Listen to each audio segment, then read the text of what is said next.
Hindi ko kailangan na ang respeto mo, VP Sara. Ang hinihingi ko sa iyo ng taong bayan ay accountability. I-account nyo na lang kung para saan ang hinihingi nyong confidential funds. Kung hindi mo kayang irespeto ang mga katrabaho mo, irespeto mo man lang sana ang paggasta ng pera ng bayan. Higit 1 linggo na mula nang nag-hearing tungkol sa confidential funds. Pero mas marami ka pang patutsada kaysa sa paliwanag.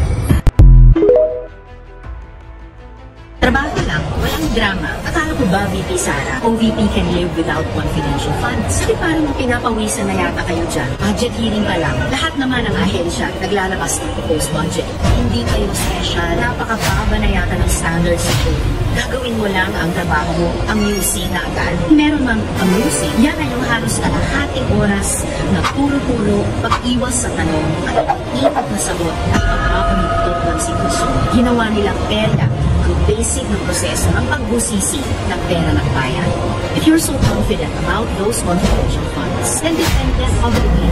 Hindi ko kailangan mag-wish na na-access ng opisina niya ng illegal ang confidential funds. 2 former Senate President na ang nagsabi, Senator Drilon at Senator Pimentel, yung paglipat ng pondo mula OP to OPP ay illegal at unconstitutional. At higit sa usapin ng batas, huwag ilihis sa tunay na issue si Vice President Duterte lang bilang VP at Secretary ng Department of Education ang may confidential funds na mas malaki pa sa combined confidential funds ng BNP at NICA.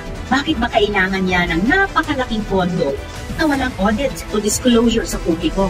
Given the significant responsibility of government officials, I expect a shred of competence when it comes to fiscal matters.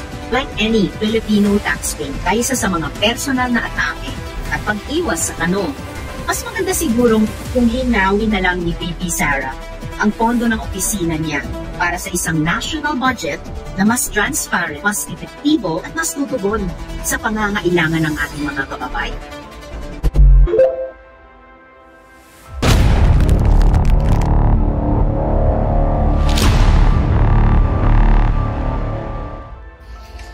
Full force kayo ng mga kalaban ni Inday Sara na siraan siya gamit niya itong confidential fund.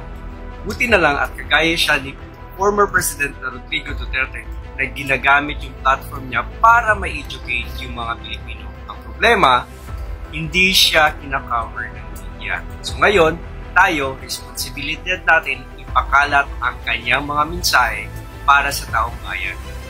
And we should expose lies employed by the terrorists to survive. Yan ang ginagawa ni Franz Castro. Sige lang sila atake, sige sila atake. Kasi nag-aantay ako. Give me something concrete that I did something wrong. And then there's nothing. Wala. Pero, tuloy-tuloy pa rin yung atake nila in the hopes that yung the lie that they are peddling that I did something wrong would take stock sa utak ng mga tao. Kaya, naglabas na kami ng statement ngayon nagpasalamat na kami kay Congressman Castella Kimbo, nagpasalamat na kami kay ES, nagpasalamat na kami kay Secretary Kimbo, nagpasalamat na kami sa mga nagsasalita, pero sinasabihan namin sila privately, huwag na kayo magsalita because there is no defending an attack that is meant to run paulit-ulit para in the end yung hindi totoo maging totoo sa utak ng mga tao. Naantay ko hanggang ngayon, araw-araw tinatanong ko, meron na ba silang naibigay na papel? Meron na ba silang na-file na kaso? Meron na ba anything to really show na merong ginawang mali ang Office of the Vice President? Wala. Pero tuloy-tuloy pa rin sila.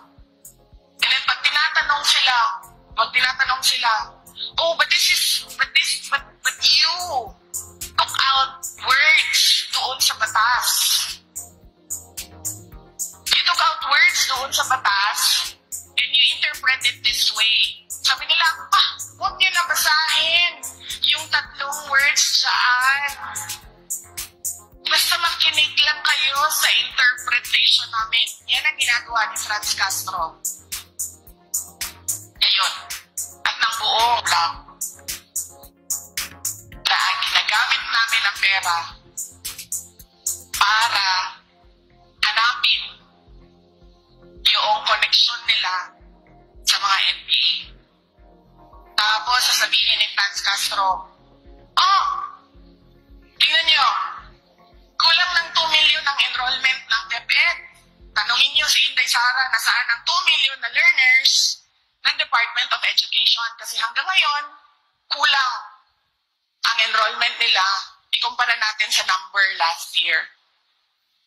Pahanap niya sa akin ang mga bata na para bang kinuha ko yung mga bata na yan kasi kung saan-saan. And take note, hindi ako yung may kaso ng kidnapping. Hindi ako yung may kaso ng human trafficking. Si Franz Castro, kinuha niya yung mga bata dyan sa Talaingod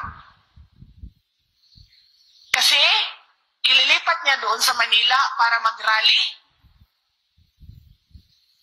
Siya yung may kidnapping. Siya yung may human trafficking. Hindi pa tapos ang isang buwan ng pagbubukas ng aming klase. Pinapahanap niya sa akin ang 2 million na para bang kinidnap ko yan lahat at ayaw ko sila mag-aral. Yan yun. Doon sa unang nangyari na sinunog yung box plant, may namatay. I was there when he was dying doon sa hospital. And then sabi ko sa nurse, sabi ko, ma'am, mayroon ba siyang kasama? Sabi, ma'am, hindi, iniwan lang yan nung naghatid sa labas ng ER. Sabi ko, meron ba siyang gamit nung dumating siya? Sabi nila, meron siyang gamit. Pwede ko bang makuha yung cellphone, pakitingnan kung may cellphone at ID? So, binigay yung cellphone, binigay yung ID. And then I had to chinek ko kung sino yung dapat tawagan. And then yung pinakahuling sent message niya was an I love you.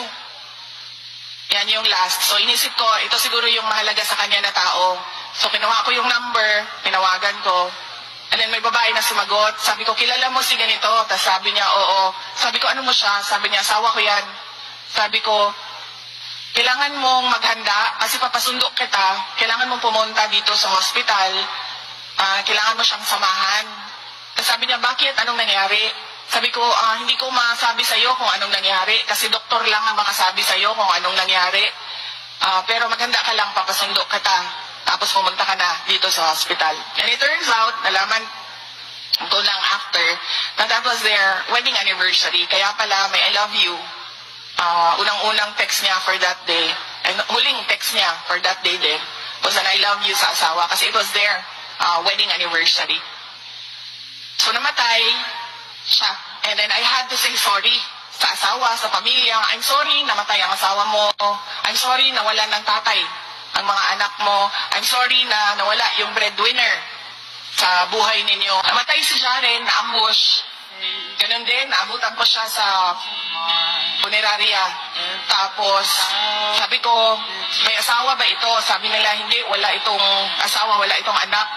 Sabi ko, sino ang next of kin? Nanay. So, tinawagan ko yung nanay doon sa funeraria habang inaantay namin yung katawan. And then I had to say sorry again. Sabi ko, I'm sorry namatay ang anak mo. And I'm sorry na nangyari yung ambush sa Pakibato. And then hindi tinanggap nung nanay ang sorry ko. Sabi niya sa akin, Inday Sara, ang tagal na ng problema dyan sa Pakibato District. Sabi niya, ilang anak namin ang mamamatay bago gawan ng paraan yung problema ninyo dyan sa Pakibato District. Hindi ka So, wala naman ako masabi. So, I said sorry again. Sabi ko, sorry, pasensya na. Naayos na namin, papadala namin yung katawan pabalik dyan sa Antique. And then, because I felt bad, because of what happened, and because I felt bad na hindi tinanggap yung sorry ko, pumunta ako sa Antique.